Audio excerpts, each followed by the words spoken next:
اللهم صل على محمد وعلى آل محمد. اعوذ باللہ من الشیطان الرجیم. بسم اللہ الرحمن الرحیم. نحمدک ونستعینک یا ذا الجود والنعم یا ذا الفضل والکرم یا عالم السر والہمم یا خالق اللوح والقلم یا رب البیت والحرم. الصلاة والسلام علی النبی الأمی المکی المدنی التجلی التام والمجل الأتم مالک الحدوث سلطان القدم ابی العقول والنفوس والبشر وهو علة العلل ابی القاسم محمد.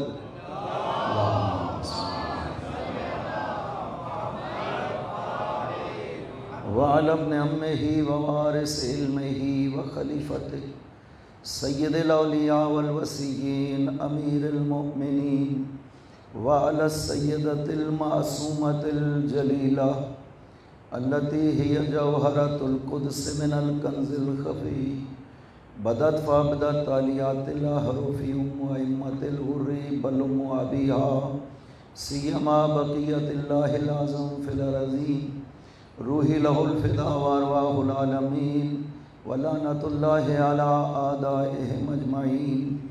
اما بعد بسم اللہ الرحمن الرحیم. یا ایہا الذین آمنوا اطیعوا اللہ واطیعوا الرسول واولی الامر منکم فإن تنازعتم فی شیء فردوہ الی اللہ والرسول ان کنتم تؤمنون باللہ والیوم الآخر ذالک خیر و احسن تاویلا. صلوات علی محمد.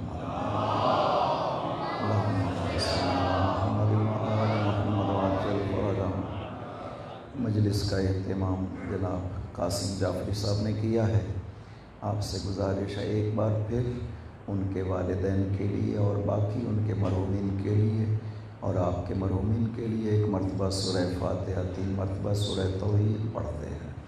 بسم اللہ الرحمن الرحیم. الحمدللہ رب العالمین الرحمن الرحیم مالک یوم الدین ایاک نعبد و ایاک نستعین اہدنا الصراط المستقیم صراط الذین انعمت علیہم غیر المغضوب علیہم ولا الضالین. بسم اللہ الرحمن الرحیم. قل هو اللہ احد اللہ الصمد لم یلد ولم یولد ولم یکن له کفوا احد. بسم اللہ الرحمن الرحیم. قل هو اللہ احد اللہ الصمد لم یلد ولم یولد ولم یکن له کفوا احد. بسم اللہ الرحمن الرحیم. قل هو اللہ احد اللہ الصمد لم یلد ولم یولد ولم یکن له کفوا احد.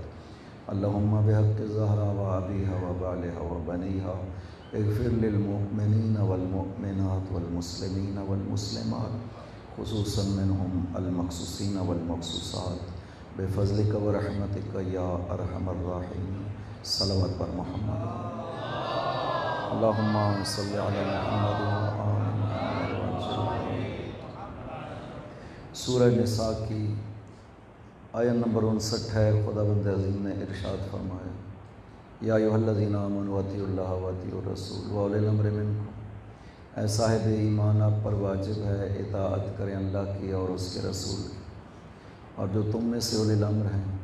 فإن تنازعتم فی شیء اگر آپ کسی چیز میں جھگڑا کریں فردوہ الی اللہ والرسول تو اپنے جھگڑوں کو اللہ اور رسول کی طرف لوٹائیں. ان کنتم تؤمنون باللہ والیوم الآخر اگر آپ ایمان رکھتے ہیں اللہ پر اور یوم آخرت پر. ذالک خیر و احسن تاویلا یہ نتیجے کے لحاظ سے بہت اچھی بات ہے. خداوند عظیم نے انسان کا ہمارا صاحبان ایمان کا یہ فریضہ بیان کیا ہے کہ آپ پہ فرض ہے. یہ 3 ہستیاں جن کا ذکر کیا خداوند عظیم نے قرآن کریم میں کہ آپ پہ ان کی اطاعت واجب ہے اور اطاعت کرنے کے لیے پہچاننا ضروری ہے, معرفت ضروری ہے تاکہ صحیح اطاعت انجام پا سکے. لہٰذا پہلے مرحلہ میں ہمارے لیے ضروری ہے معرفت حاصل کریں, خدا کی معرفت, رسول خدا کی معرفت اور اولی الامر کی معرفت. میں نے عرض کیا کہ نہ اللہ میں اختلاف نہ رسول میں اختلاف ہوا ہے تو اولی الامر میں اختلاف ہوا ہے. اگر خداوند عظیم کی نظر میں اولی الامر کی اہمیت نہ ہوتی تو خداوند عظیم کبھی بھی اپنے ساتھ اور رسول کے ساتھ اولی الامر کا ذکر نہ کرتا۔ خدا کہہ دیتا کہ تم اللہ اور رسول کی اطاعت کرو۔ بعض آیتوں میں اس طرح سے بھی کہا گیا کہ اللہ اور رسول کی اطاعت کرو، تو خدا کبھی بھی قرآن کریم میں اپنے ساتھ اور رسول کے اولی الامر کا ذکر نہ کرتا۔ یہاں پہ ذکر کرنا بتاتا ہے کہ اللہ اور رسول کی اطاعت کافی نہیں تھی۔ اگر کافی ہوتی تو ضرورت نہیں تھی خداوند عظیم کو بیان کرنے کی۔ بیان کرنا یہ دلیل ہے۔ میں ایک دوسری آیت کے حوالے سے بھی یہی بات کہا کرتا ہوں کہ خدا نے ارشاد فرمایا انما ولیکم اللہ ورسولہ والذین آمنوا الذین یقیمون الصلاۃ ویؤتون الزکاۃ وہم راکعون۔ خداوند عظیم نے فرمایا کہ 3 ہستیاں تمہارا ولی ہیں، اللہ، رسول اور وہ صاحب ایمان ہستی جو رکوع کی حالت میں ہے، زکوٰۃ دینے والی ہے۔ یہ 3 ہستیاں تمہارا ولی ہیں۔ میں تمہارے ولی نہیں کہہ رہا ہوں، صحیح کہہ رہا ہوں، یہ 3 ہستیاں تمہارا ولی ہیں۔ اگر اللہ اور رسول کی ولایت کافی ہوتی تو خدا کو ساتھ تیسری ہستی کا ذکر کرنے کی ضرورت ہی پیش نہ آتی۔ خدا کا ذکر کرنا یہ بتلاتا ہے کہ خدا راضی نہیں ہے کہ کوئی صرف اللہ اور رسول کو مانے اور علی کو نہ مانے۔ خدا اس پہ راضی نہیں ہوگا۔ خداوند عظیم راضی ہی تب ہوگا، وہ کہے گا کہ جتنا میں نے کہا ہے اتنا مانا جائے قرآن کریم۔ اس نے جتنا کہا ہے کم از کم آپ روایات کی بات نہ کریں کہ ہم روایات میں شک کریں، لوگ کہیں کہ یہ بات روایت کی ہے، ہمیں قرآن سے دکھاؤ۔ زیادہ تر یہی بات کہی جاتی ہے کہ اگر اتنا اہم مسئلہ تھا تو آپ ہمیں قرآن سے دکھا دو، روایات کی طرف کیوں جاتے ہو؟ حالانکہ روایت جو پیغمبر اکرم سے نشر ہے، معصومین سے نشر ہے، وہ اتنی ہی معتبر ہے جتنا قرآن معتبر ہے۔ یہی وجہ ہے کہ روایت متواتر کے بارے میں چونکہ یقین ہوتا ہے کہ یہ پیغمبر اکرم نے فرمائی ہے، اس روایت کو متواتر کہتے ہیں۔ جس کے بارے میں یقین ہے کہ یہ پیغمبر نے فرمائی ہے، روایت متواتر کا انکار کرنا بھی کفر کا باعث ہے، اور قرآن کی کسی آیت کا انکار کرنا بھی کفر کا باعث ہے۔ لہٰذا جو متواتر روایت ہے حضور پاک سے، وہ بالکل قرآن جیسی ہے، جس کا بھی دونوں میں سے انکار کر دیں انسان کافر ہو جاتا ہے۔ لہٰذا فرق نہیں پڑتا ہے کہ پیغمبر فرمائے یا قرآن میں آئے، لیکن پھر بھی لوگ کہہ دیتے ہیں کہ آپ ہمیں قرآن سے دکھائیے، اگر یہ مسئلہ اتنا اہم تھا تو قرآن میں ہونا چاہیے۔ میں کہا کرتا ہوں خداوند عظیم نے جتنا واضح طور پر مسئلہ امامت کو قرآن میں بیان کیا ہے، اتنا نبوت کو بھی بیان نہیں کیا ہے خداوند عظیم نے۔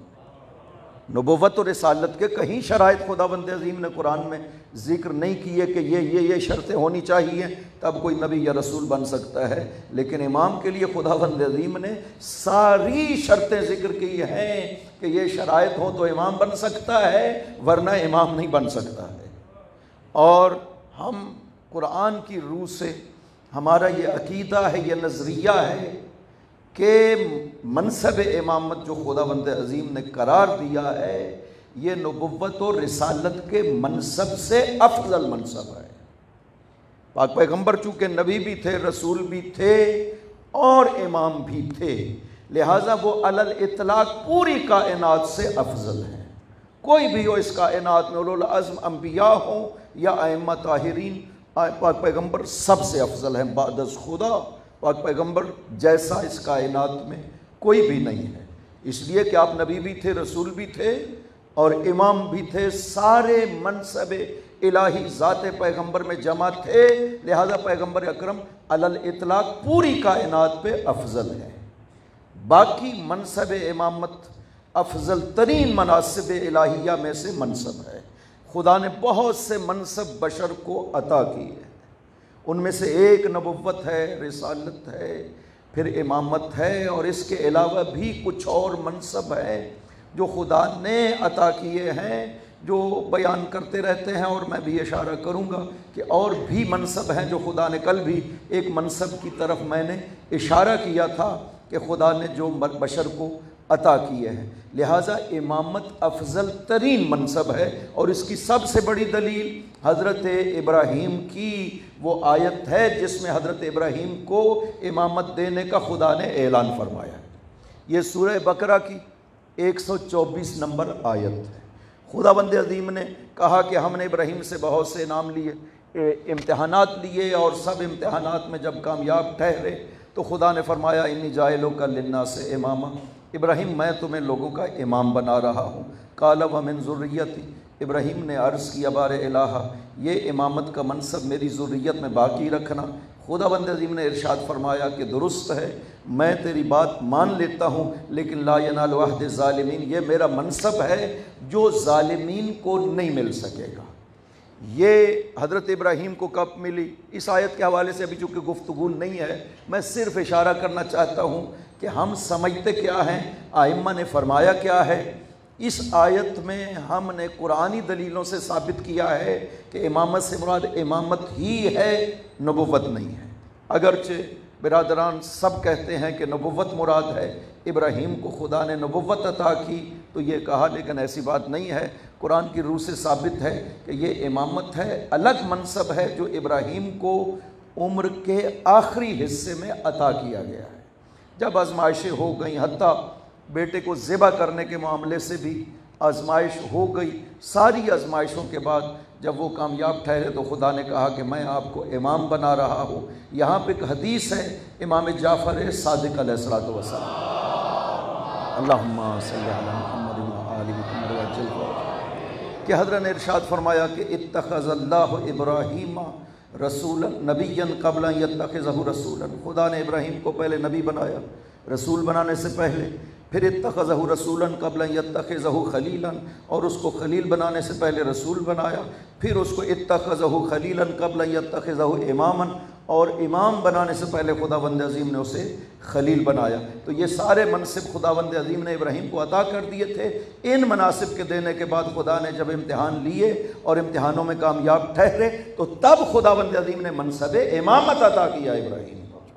تو یہ اتنا عظیم منصب ہے کہ رسالت و نبوت و خلت کے بعد خداوند عظیم نے حضرت ابراہیم کو عطا کیا ہے، اور وجہ بھی خداوند عظیم نے بیان کر دی ہے کہ یہ منصب ایسا ہے جو ہدایت الہی کا فریضہ انجام دیتا ہے۔ خدا ہادی ہے نا اس کائنات کا، خود کہتا ہے کہ انک لا تہدی من احببت ولکن اللہ یہدی، میرے رسول آپ جیسے چاہتے ہیں نا آپ ہدایت نہیں کرتے ہیں، ہدایت خداوند عظیم کرتا ہے۔ تو خدا کہتا ہے ہدایت کرنا یہ میرا فریضہ ہے، یہ میرا کام ہے۔ جب ہدایت خدا کا کام ہے تو یہ رسول کس لیے بھیجے ہیں خداوند عظیم نے؟ خدا یہی کہے گا نا کہ وہ جو میں ہدایت کرتا ہوں وہ اپنے انہی رسولوں کے ذریعے سے انجام دیتا ہوں۔ تو جب تک رسول رہتا ہے ہدایت الہی کا سلسلہ رسول کے ذریعے سے انجام پاتا ہے، جب رسول دنیا سے چلا جاتا ہے تو کیا ہدایت الہی کا سلسلہ ختم ہو جاتا ہے؟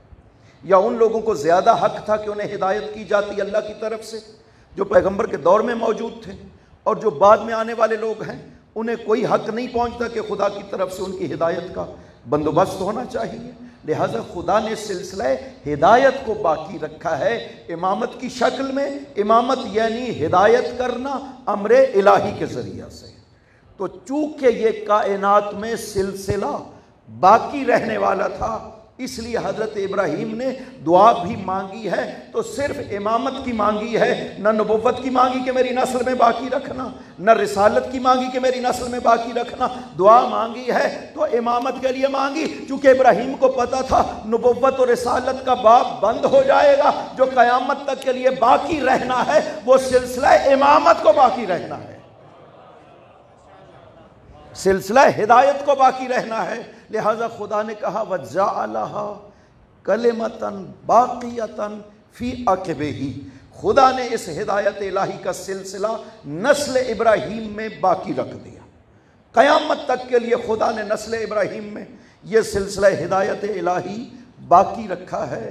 تو وہ کہاں گیا سلسلہ ہدایت الہیہ جو قرآن میں کہتا ہے کہ میں نے نسل ابراہیم میں باقی رکھا ہے؟ کسی اور نے دعویٰ کیا کہ ہم ہیں نسل ابراہیم میں وارث اس ہدایت الہیہ کے جس کے لیے خدا نے فرمایا تھا؟ سوائے آل محمد کے کسی نے یہ دعویٰ نہیں کیا کہ ہم ہیں نسل ابراہیم میں وہ وارث جنہیں خدا نے ارشاد فرمایا ہے۔ تو ان ہستیوں نے فرمایا میں ہوں امام صادق علیہ السلام کا یہ جملہ، جس وقت گھر کو آگ لگائی تھی اور جلتی ہوئی آگ سے حضرت باہر نکلے، فرمایا آنا من ذریت ابراہیم الخلیل وانا ابن آراک الثری، میں ہوں ابراہیم خلیل کی ذریت میں سے، جس کے لیے خدا نے آگ کو گلزار کیا تھا، میں ہوں اس کا وارث۔ حضرت ابو طالب نے کہا تھا کہ بار الہا ہم ہیں ذریت ابراہیم جس نے اس گھر کو بنایا تھا۔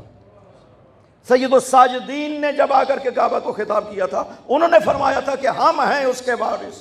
بی بی فاطمہ بنت اسد نے جب مولا امیر کی ولادت کا وقت قریب آتا ہے تو کعبہ کی دیوار کو مس کر کے فرمایا تھا کہ بار الہ ہم ہیں ذریت ابراہیم۔ تو یہ ہستیاں دعویٰ کر رہی ہیں کہ ہم ہیں وہ ذریت ابراہیم جس میں خداوند عظیم نے یہ ہدایت الہی کا سلسلہ باقی رکھا ہوا ہے۔ اس لیے امامت کی یہ اہمیت ہے کہ امامت قیامت تک کے لیے ہدایت الہی کا فریضہ انجام دینے والی تھی۔ لہٰذا نبی کہتے ہیں وما علینا الا البلاغ، رسول کہتا ہے وما علینا الا البلاغ، ہمارا کام تھا پیغام پہنچانا۔ کوئی ہدایت پاتا ہے قبول کرتا ہے یا نہیں کرتا؟ نبی کا کام ختم ہو گیا، رسول کا کام ختم ہو گیا۔ امام کبھی بھی نہیں کہے گا کہ وما علینا الا البلاغ، امام کہے گا جب تک کائنات میں ایک انسان بھی باقی ہے ہدایت الہیہ باقی رہنی چاہیے اس کائنات میں۔ لہٰذا یہ اشارہ صرف اس آیت کے حوالے سے کہ یہ بات ذہنوں میں نہ آ جائے کہ پاک پیغمبر سے بھی ہم نعوذ باللہ من ذالک ائمہ طاہرین کو افضل سمجھتے ہیں، نہ۔ ایک یہودی نے آ کر کے مولا امیر سے کوئی سوال کیے، آپ نے جب جواب دیے وہ جوابات سوائے نبی کے کوئی نہیں اور دیتا تھا۔ یہودی نے کہا انت نبی یا امیر المؤمنین، کیا آپ نبی ہیں؟ آپ نے فرمایا نہ، انا عبد من عبید محمد، میں محمد کے غلاموں میں سے غلام ہوں۔ لہٰذا ائمہ طاہرین کے بارے میں تو ہم یہ سمجھتے ہیں کہ پاک پیغمبر مربی معلم سب کچھ تھے مولا امیر کی ذات کے لیے۔ حسنین شریفین کہاں سے تربیت پائی ہے؟ خود ارشاد فرماتے ہیں علمنی رسول اللہ الف باب من العلم، رسول خدا نے مجھے 1000 باب علم تعلیم دی ہے۔ وَقَدْ انْفَتَحَ لِي مِنْ كُلِّ بَابٍ أَلْفُ بَابٍ، اور پھر علی کے لیے ہر باب سے 1000 باب کھلتے رہے ہیں۔ لہٰذا علی تو اس طرح سے تھے۔ ائمہ طاہرین رسول خدا کے سامنے کس طرح سے ادب کیا کرتے تھے، یہاں سے ایک معرفت پیغمبر کا اشارہ بھی ہونا چاہیے تاکہ پتہ چلے عظمت رسول خدا اس کائنات میں کیا ہے۔ خدا قرآن میں فرماتا ہے تمہیں پتہ نہیں ہے، یہ جس ہستی کو میں نے تم میں بھیجا ہے یہ میرا احسان ہے تم پر کہ میں نے رسول کو بھیجا ہے تمہارے پاس۔ خدا احسان جتلا رہا ہے، لقد من اللہ علی المؤمنین اذ بعث فیہم رسولا، خدا نے مؤمنین پہ احسان کیا کہ اس ہستی کو بھیجا۔ اصحاب کو سورہ حجرات میں ارشاد فرماتا ہے کہ اس ہستی کے حضور میں جب آتے ہو نا، یا ایھا الذین آمنوا، صاحبان ایمان کو خطاب ہے، یا ایھا الذین آمنوا لا ترفعوا اصواتکم فوق صوت النبی ولا تجہروا لہ بالقول کجہر بعضکم لبعض ان تحبط اعمالکم وانتم لا تشعرون۔ اے ایمان والو، میرے رسول کو آ کر کے اس طرح مت بلایا کرو جیسے ایک دوسرے کو بلایا کرتے، نام لیا کرتے تھے۔ عرب بدو ان کی بات ہو رہی ہے، جو اصحاب پاس بیٹھنے والے تھے ان کو تو پتہ تھا احترام پیغمبر کا، لیکن جو دیہاتوں سے عرب آتے تھے بدو نا، وہ دروازہ مسجد پہ کھڑے ہو کر کے بلند آواز سے حضور پاک کا نام لے لیا کرتے تھے۔ خداوند عظیم نے یہ پسند نہیں کیا ہے کہ میرے نبی کا اس طرح سے نام لیا جائے، منع کر دیا کہ او صاحبان ایمان میرے نبی کا نام مت لیا کرو جیسے ایک دوسرے کا نام لے کر کے بلاتے ہو، اور پیغمبر کے لیے اس طرح سے مت بولا کرے جیسے ایک دوسرے کو بلاتے ہو، آوازیں دیتے ہو۔ اس طرح اگر کرو گے نا، خدا فرماتا ہے میں تمہارے سارے اعمال باطل کر دوں گا اور تمہیں پتہ بھی نہیں چلے گا۔ تم سمجھ رہے ہو کہ ہم نے تو کوئی گناہ نہیں کیا ہے، صرف میرے پیغمبر کے سامنے تھوڑی سی آواز